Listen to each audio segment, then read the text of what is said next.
Assalamu alaikum. I hope you all are fine. So, today we are going to solve our assignment number 2 of CS 502, that is Fundamentals of Algorithms. And as you can see, its due date is 10th of January. ठीक है. अच्छा, अब इसके total marks जो हैं वो 20 हैं. उसके अलावा कुछ इसकी इंपॉर्टेंट इंस्ट्रक्शंस हैं जिनको आपने एक बार रीड आउट कर लेना है. असाइनमेंट आपने ड्यू डेट के बाद ही सबमिट करवानी है. MS वर्ड की फ़ाइल होनी चाहिए. ठीक है. करप्टेड फाइल नहीं होनी चाहिए और उसके अलावा डेफिनेटली प्लेजरिज्म फ्री होनी चाहिए. लाइक आपने जो है वो कहीं से एग्जैक्टली कॉपी नहीं करना. ठीक है. अच्छा, उसके बाद अपलोडिंग इंस्ट्रक्शंस ये हैं कि आपने सिर्फ वर्ड की फ़ाइल जो है वो सबमिट करवानी है. चलें, अब हम चलते हैं इसके क्वेश्चन नंबर 1 की तरफ. The following graph shows the road connections among 4 cities labelled as A, B, C and D. Your task is to create both an adjacency matrix and adjacency list to accurately represent it. अब आपके पास ये जो है वो एक graph given है. ठीक है. और इसमें ग्राफ में वो कह रहा है कि ये जो वर्टिसेस हैं, ये जो A, B, C, D, ये जो 4 वर्टेक्स हैं वो 4 डिफरेंट सिटीज़ शो कर रहे हैं. और ये जो लाइक आपके पास एजेस हैं, ये जो कनेक्शंस हैं वो आपको रोड कनेक्शंस बता रहे हैं. ठीक है. अच्छा, अब हमने क्या करना है कि आपने एक एडजेसेंसी मैट्रिक्स बनाना है और एक एडजेसेंसी लिस्ट जो है वो बनानी है. अब एडजेसेंसी मैट्रिक्स बनाने के लिए आपने बेसिकली क्या करना होता है कि रोज़ में और कॉलम्स में आपने लाइक दोनों डायरेक्शंस में, रो में भी और कॉलम में भी, आपने ये जो वर्टिसेस होते हैं ना, ये जो सारे वर्टेक्स हैं, इनको आपने लिखना होता है रोज़ में भी और वर्टेक्स में भी. ठीक है. सॉरी, कॉलम में भी.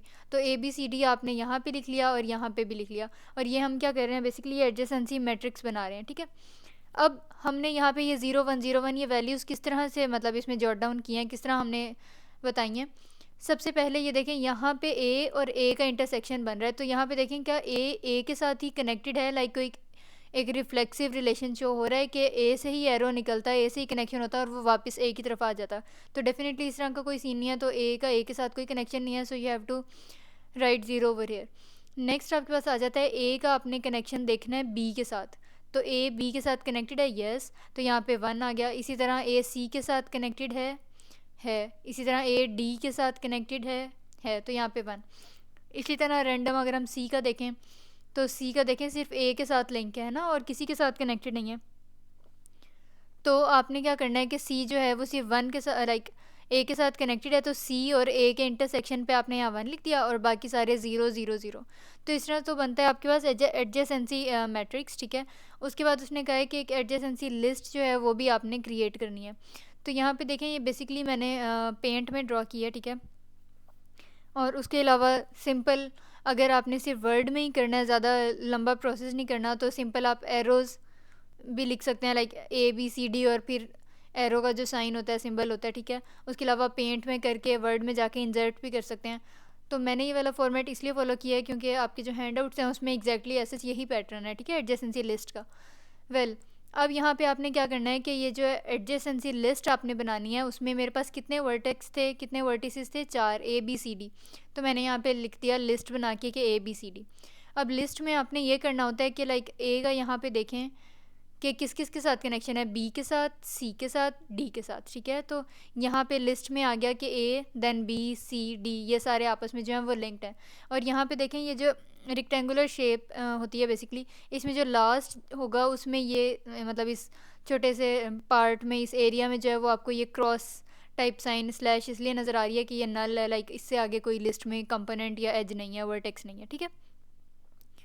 इसी तरह B का देखें, A D बन रहा है. अब वो कैसे बन रहा है, जैसे ये B है तो ये A के साथ कनेक्टेड है और D के साथ. अब यहाँ C क्यों नहीं है, क्योंकि B आपके पास जो है वो डायरेक्टली कनेक्टेड नहीं है C के साथ. इसी तरह C का देखें, वो सिर्फ A के साथ बनाएगा. यहाँ पे देखें C ने A के साथ बनाया हुआ है. ठीक है. तो ये एडजेसेंसी लिस्ट थी. और अगेन मैं आपको बता दूं कि ये जो ये रोज़ और कॉलम्स थे, ये बेसिकली आपके पास क्या था, एडजेसेंसी मैट्रिक्स. और एडजेसेंसी लिस्ट जो है वो मैंने आपको दिखा दी. वो यहाँ पे भी simple A B C D और एरोज़ के साथ आप बना सकते हैं अगर आपको वो बनाना मुश्किल लगता है. अगर आपने पेंट में ही वैसे बनानी है तो यहाँ से इंसर्ट में जाके पिक्चर और फिर आप अपनी कोई फ़ाइल सेलेक्ट कर सकते हैं जहाँ पे भी आपने स्टोर किया. ठीक है. अच्छा जी, अब बात करते हैं हम क्वेश्चन नंबर 2 की. अच्छा, अब यहाँ पे देखें कि कंसिडर द स्ट्रिंग BABCBDA. यहाँ पे अब आपको एक स्ट्रिंग दिया हुआ है कैरेक्टर्स का. ठीक है. अल्फ़ाबेट्स का. और इसमें आपने करना क्या है, पहले क्वेश्चन में आपने बताना है कि कितनी बिट्स जो हैं वो चाहिए to encode the above string using 8 bit ASCII. अच्छा, अब 8 बिट कोड में अगर हमने इसको कन्वर्ट करना है तो आपको टोटल कितनी बिट्स चाहिए? तो यहाँ पे देखें, काउंट करें ये कितनी है, 1 2 3 देन 4 5 6 7। तो इस स्ट्रिंग में टोटल कितने कैरेक्टर्स हैं? 7, ठीक है। और हर कैरेक्टर को इस पूरे स्ट्रिंग में बिट में कन्वर्ट करने के लिए 8 बिट्स से हम मल्टीप्लाई करेंगे, ठीक है। तो 8 7 ज़र आपके पास हो गया 56। तो आपने एक लाइन बना के लिख देना है कि 56 bits are required to encode the above string using 8 bit ASCII, ठीक है। नेक्स्ट आपके पास आ जाता है calculate the frequencies of each character and draw Huffman encoding tree to fill the following table. अच्छा, अब ये जो सेकेंड क्वेश्चन है आपके पास, बेसिकली इसको भी मैं आपको एक बार पेंट में समझाती हूँ।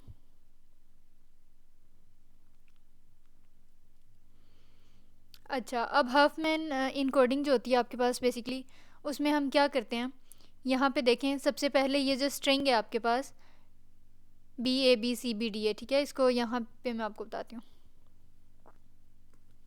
तो इसमें देखें, सबसे पहले आपके पास B जो है, मतलब B से स्टार्ट हो रहा है, तो चलें वो देखते हैं। तो इस पूरे स्ट्रिंग में B कितनी बार आया है? 1 2 3, ठीक है। तो यहाँ पे इसकी फ्रीक्वेंसी है 3। इसी तरह A जो है वो कितनी बार है? 1 2 बार है। उसके बाद आपके पास आ जाता है C, वो है 1 time. And then you have D जो है वो भी 1 है। अब हफमैन इनकोडिंग जो स्ट्रक्चर होता है वो हम कैसे बनाते हैं कि जो लोएस्ट 2 फ्रीक्वेंसीज होती हैं, 2 नोड्स होते हैं, 2 लीव्स होते हैं, उनको कंबाइन करते हैं हम, और एक उसकी एक पेरेंट उसका बना देते हैं, एक रूट नोड उसका बना देते हैं प्लस करके। तो यहाँ पे सबसे कम किसकी है? C की और D की, यानी कि 1 1 है, ठीक है। तो C की और D की 1 1 थी, तो 1 + 1 2। तो इसका देखें, यहाँ पे पेरेंट मैंने बना दिया 2, ठीक है। C और D ने कंबाइन करके बना दिया 2। फिर उसके बाद 1 और 1 तो गुजर गए, अब और मतलब अब कौन से रह गए? एक तो 2 वो वाला जो अब रूट नोड बन गया, और एक ये A की वैल्यू 2 है। तो अब इन दोनों को प्लस कर देते हैं। तो यहाँ पे ये 2 जो इन दोनों का कॉम्बिनेशन था, और ये 2 जो A की फ्रीक्वेंसी थी, इन दोनों को आपने प्लस किया तो वो बन गया 4। और लेवल्स यहाँ पे आपने नोट करते जाना है कि हर उस पर कैसे हम सम अप करते हैं एंड ऑल दिस स्टफ। अच्छा जी, अब यहाँ पे ये सीन हो गया।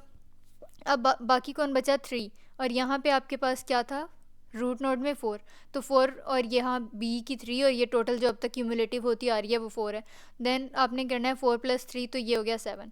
ये तो था हफमैन इनकोडिंग, हमने फ्रीक्वेंसीज़ को यूज़ करके कैसे हफमैन इनकोडिंग ट्री जो है वो बनाया, ठीक है। अब उसने हमें एक और काम क्या कहा है कि फ्रीक्वेंसीज हमने कर ली कैलकुलेट, और उसके बाद ड्रॉ हफमैन इनकोडिंग ट्री।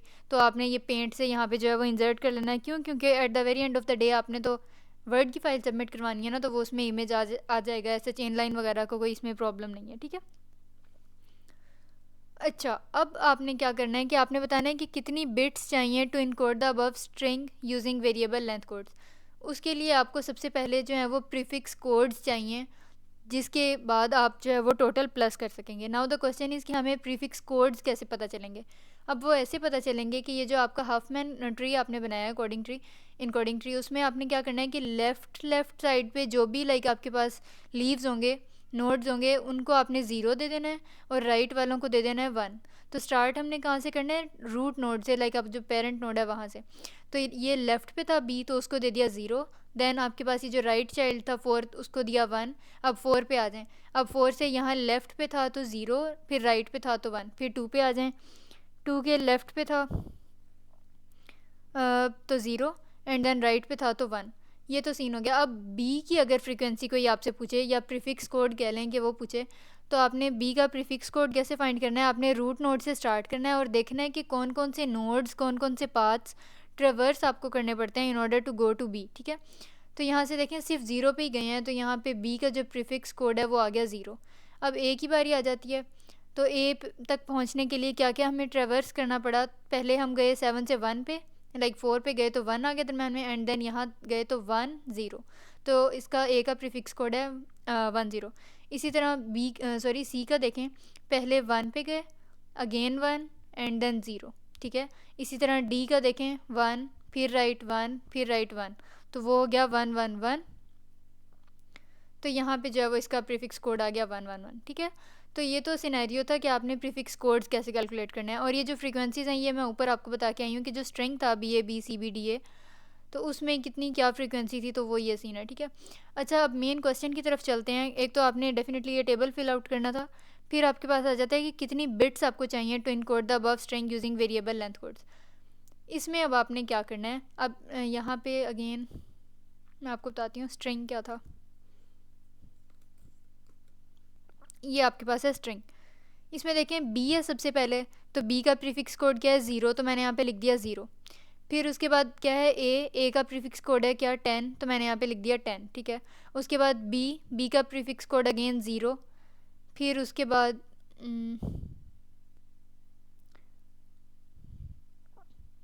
अच्छा, अब उसके बाद यहाँ पे अगेन सी था, फिर बी डी है, तो मतलब ये जितने भी स्ट्रिंग्स थे वो मैंने यहाँ पे आपके पास जो है वो ये लिख दिए, ठीक है ना। अब इनको करना था प्लस। अब वो कैसे मैंने यहाँ पे प्लस किया है, ये देखें, ये आपके पास फॉर एग्जांपल था 0, तो ये कितने बिट्स हैं 1, तो यहाँ पे मैंने लिख दिया 1। अब ये था 1 0, तो ये टोटल कितने हुए 1 और 1 2, तो यहाँ पे आपने लिख दिया 2। फिर 0 कितने डिजिट्स हैं, एक ही है ना, तो यहाँ पे 1 आ गया। फिर 1 1 0, ये कितने हैं 3 है ना, तो यहाँ पे 3 लिख दिया। फिर 0 1 है, ठीक है। इसी तरह 1 1 1 टोटल 3 है। फिर 1 0 कितने हैं टोटल 2, तो मतलब नंबर्स आपने डिजिट्स के काउंट करने हैं इन बाइनरी कोड्स में से, प्रीफिक्स कोड्स में से, तो वो टोटल आपके पास 13 बनता है। अगेन आपने एक लाइन बना के लिख देना है कि 13 bits are required to encode the above string using variable length codes. अच्छा, अब ये तो बात हो गई। अब बात आ जाती है कि आपने प्लेजरिज्म से कैसे अवॉइड करना है, कि क्या इसमें आप थोड़ा बहुत चेंज कर सकते हैं। यहाँ पे अब जैसे मैंने पहले इस स्ट्रिंग को लिखे एंड देन ये सारे कोड्स लिखे हैं और फिर उनका फ्रीक्वेंसी उनकी काउंट करके टोटल मैंने आपको बिट्स काउंट करके बताए हैं। यहाँ पे ये भी हो सकता है कि यहाँ पे एक आप कॉलम बेशक बना लें, उसमें क्या होगा कि आपने इन सबको आपस में इन दोनों को मल्टीप्लाई करना है। अब वो कैसे करना है कि लाइक ज़ीरो जो है वो कितना लाइक कह लें कि कितने डिजिट्स हैं, एक ही है ना, 1 ही है 0, तो 1 3 ज़र 3 हो जाएगा, ठीक है। इसी तरह ये 2 है तो 2 2 ज़र 4, फिर 3 1 ज़र 3, देन 3 1 ज़र 3, तो 3 3 4 और 3 कितने हो गए 13, ठीक है। 3 3 6 9 10 11 12 13, राइट। अच्छा, तो मतलब इस तरह से काफ़ी सारे तरीके हैं इस total number of bits required तक पहुंचने के लिए, ठीक है।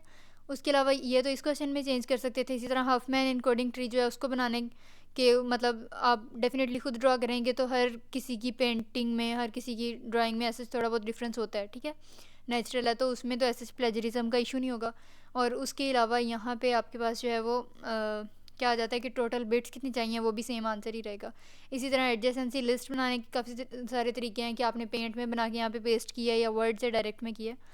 एक तो वो बात होगी। उसके बाद उसके अलावा एडजेसेंसी मैट्रिक्स जो है वो तो इसी तरह बनेगा, इसमें कोई चेंज नहीं हो सकता। Anyways, this was all about assignment number 2 of CS 502। इसमें अगर कोई भी कन्फ्यूजन या क्यूरी हो so you can always drop a comment, and if you are new to this channel then don't forget to subscribe and hit the bell icon as well. See you soon, till then, खुदा हाफिज़।